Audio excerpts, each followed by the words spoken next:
যদি আমাৰ সংঘৰ স্বয়ংসেৱক এজন অহাকালি ৰাজীৱ ভৱনত গৈ যদি সিংহৰ দ্বাৰা আক্ৰমণ কৰিব পাৰে, আমাতকৈ সুখী কোনেও হ'ব নোৱাৰে, আমাতকৈ সুখী কোনেও হ'ব নোৱাৰে।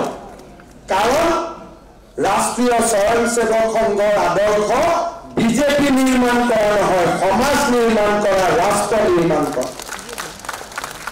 ৰাজীৱ ভৱনলৈ যিমানে হিন্দুক বিশ্বাস কৰা ব্যক্তি যায়, সিমানে আমাৰ বাবে বিজয় বুলি আমি অনুভৱ কৰিব লাগিব।